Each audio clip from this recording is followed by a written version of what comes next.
Have you ever been walking in a field and had those burrs stick to your pants or your socks, or maybe the dog comes in from playing around in the field and has burrs stuck to their fur? That's the image in the biblical landscape of the word davaq used in the Hebrew scriptures. In English, davaq is translated as cleave, cling, hold fast, stick, as well as follow close. It's a key biblical word describing the relationship, the communion for which we were created to have with God. The first use of the word is in defining the marriage relationship, how a man was supposed to leave the bond of relationship with his father and his mother and cleave or hold fast, stick like a burr to his wife. A permanent and unified bond referred to as one flesh, a union of purpose and worship.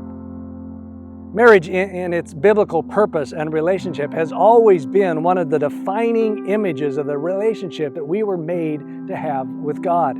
It's how God speaks of the relationship that He desires with His people, with all of its commitment to intimacy, to shared purpose, even struggling together. This bond of relationship is also to be on display. It is to be lived out so that the rest of the world will know of the steadfast and enduring covenantal love of God.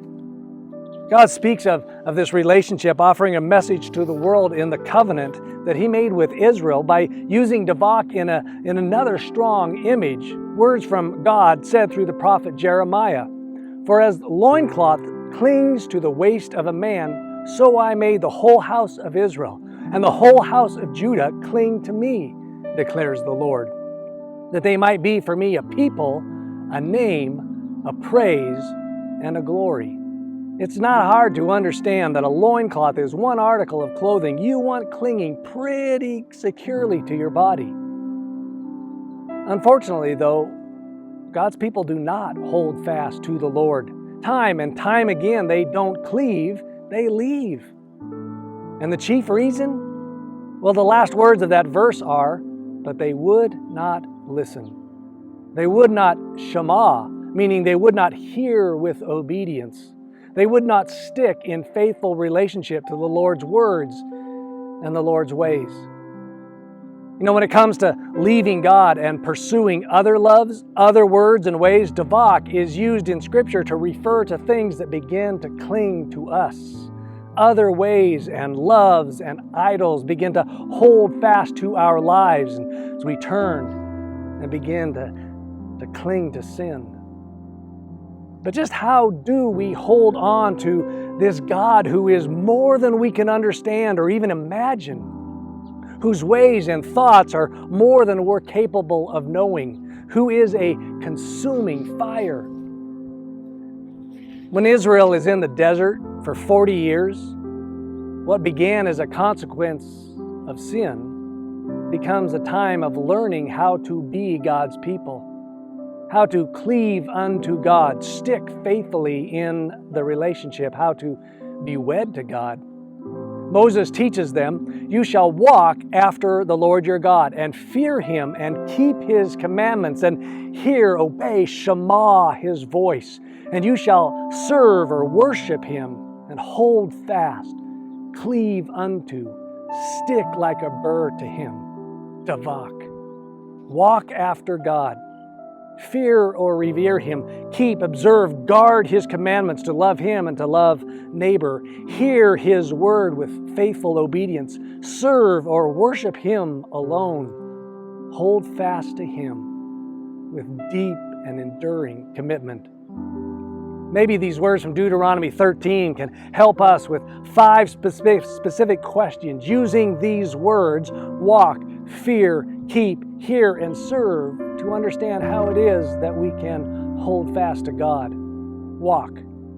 Where are your feet taking you? Who or what are you following? Fear or revere.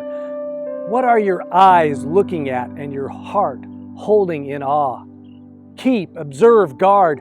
What practices are you devoted to? Do you, keep religiously? Hear, obey, Shema. What words have your attention? Take up your time and serve or worship. Who or what do you really worship? What do your work, your efforts, your time, and your money glorify?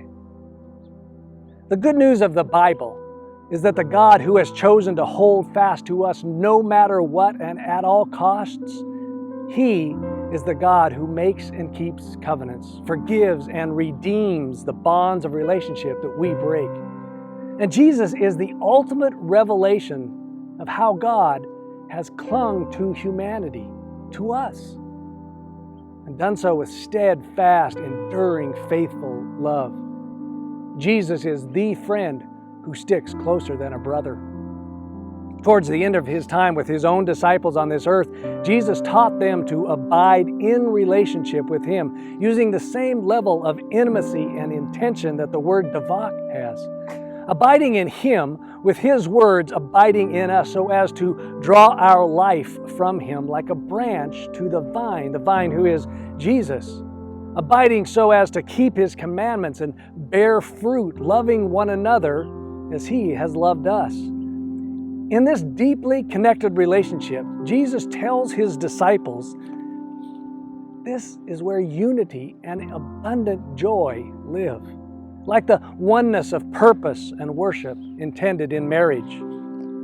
In the end, Jesus prays for all disciples when He says, my prayer is not for them alone, His own disciples. I pray for those who will believe in Me through their message, that all of them may be one, Father, just as You are in Me and I am in You. May they also be in us, so that the world may believe that You have sent Me.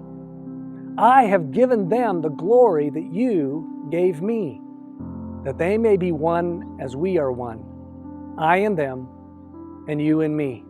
May they be brought to complete unity, to let the world know that You sent Me and have loved them even as You have loved Me, that the world may know.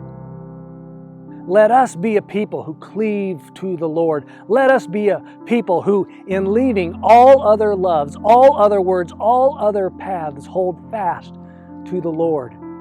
Let us be a people, a name, a praise, and a glory of the Lord who has sacrificed everything to hold fast to us. Shalom, church. Hold fast to the Lord.